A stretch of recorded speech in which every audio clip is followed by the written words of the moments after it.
while ago, no, our presenter mentioned about different assessment, no?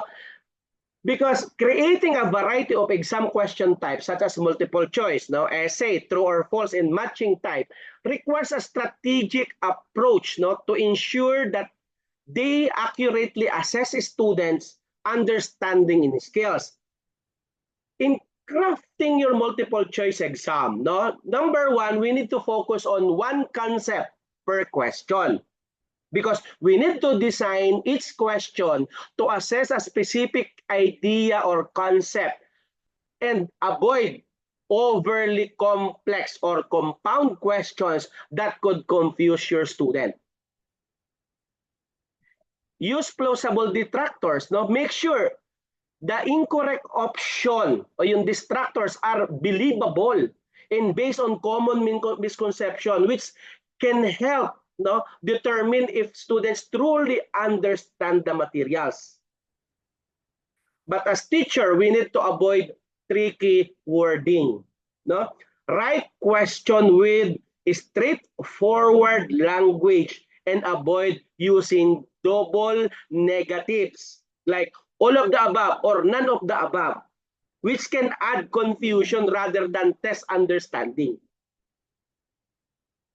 We need also randomized answer placement because we need to avoid patterns in answer key or answer keys like always having C as the correct answer or kaya ABCD o kaya DCBA o kaya AAA, BBB, CCC, DDD.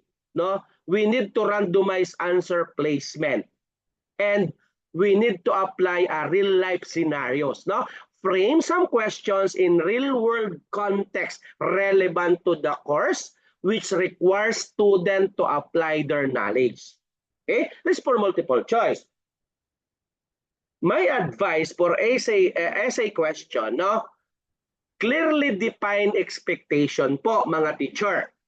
Give students clear instruction on the scope of the response, length requirements, and level of detailed expected. Example, discuss the pros and cons of or explain the steps involved blank. No? And the other is use open-ended prompts. No? Because right now, especially for the college students, we need to encourage critical thinking, no, by asking questions that require students to analyze, evaluate, and synthesize information rather than just recall facts. No? We need to provide grading criteria. Now, outline how response will be graded, such as point for organization, argument development, examples, and grammar. This transparency actually helps our students understand what to focus on their answer. Design questions that cover key themes. No? Focus essay question on broad, integrative concepts that encourage our students to make connection between various course topics. And please encourage depth over breadth. No? Avoid overly broad prompts. Instead, focus on allowing students to dive deeper into specific themes or arguments. In crafting true or false question, no? Kasi pag college, pwede pa to no? Kaya senior high. Use clear, unambiguous language, no? We need to ensure statements are precise and free from interpretative ambiguity. No, avoid obsolete like always or never, which can make question too easy to guess as false. No, focus on conceptual understanding. True or false statement should assess the key ideas or principles rather than trivial facts. No, aiming to evaluate if students grasp the material score. No? Again, nakikita pa rin ako nito sa college pag nag-i-evaluate ako ng mga faculty, no? Avoid double statements. No? Refrain from using statement with two parts that may both be true or both false, as as this can confuse students. Its statement should be self-contained and focus on one idea. Use negative statements sparingly. No? Negatively praise statement. Example, it is not true that, no, can confuse student. If negatives are used, bold or underlined key terms to highlight the intent. No? And we need also to provide rationale for answers in review. During feedback session, no, explain why it's true or false statement was correct or incorrect to reinforce learning. Ano po? So kung sa college dapat ginagawa pa rin natin, hindi yung nagpapacheck ka sa estudyante, ano, tapos hindi naman alam bakit kaya siya true, bakit siya false, bakit ako nagkamali dito ba? So dapat talaga during feedback session, nagkakaroon tayo ng feedback sessions, no? Because we need to explain why each true or false statement was correct or incorrect to reinforce our student learning. Sa matching questions naman po, group-related concepts, no?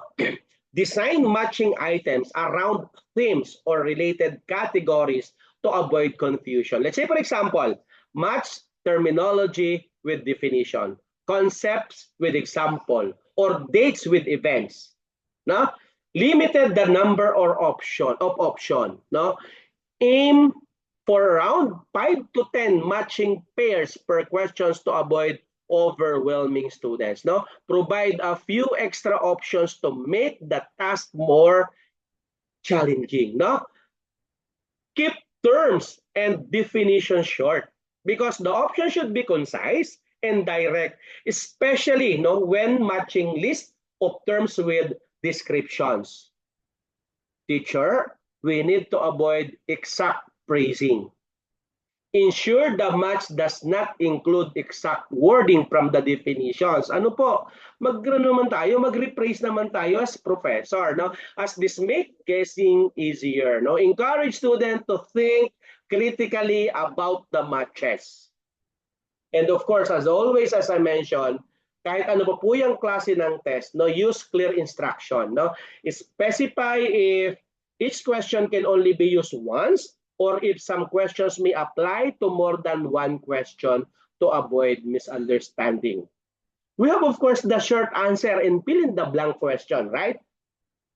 Same, no? Focus on the key concept, no? Short answer questions are effectively for assessing recall and comprehensions of important terms, facts, or brief explanation.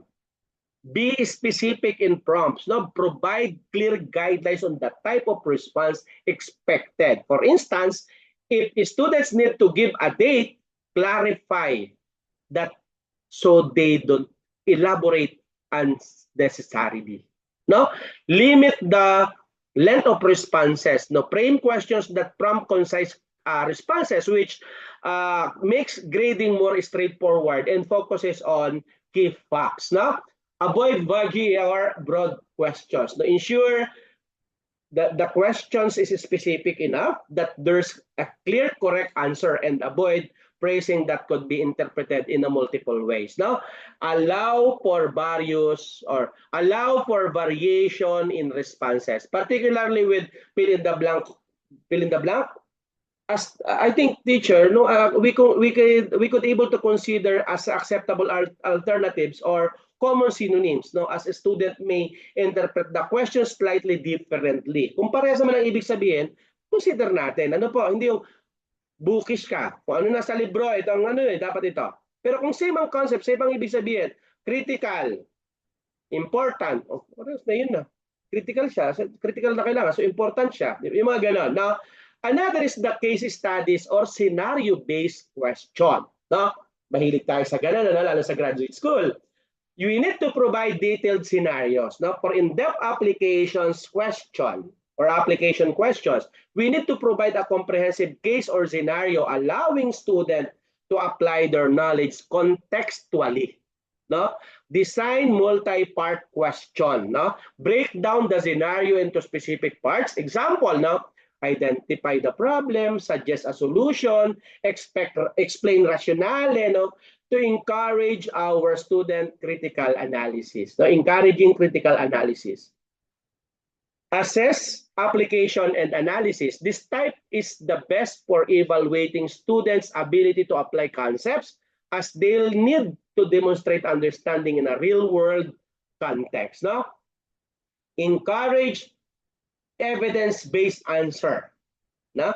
Prompt students to support their answers with course knowledge or logical reasoning to demonstrate depth. No?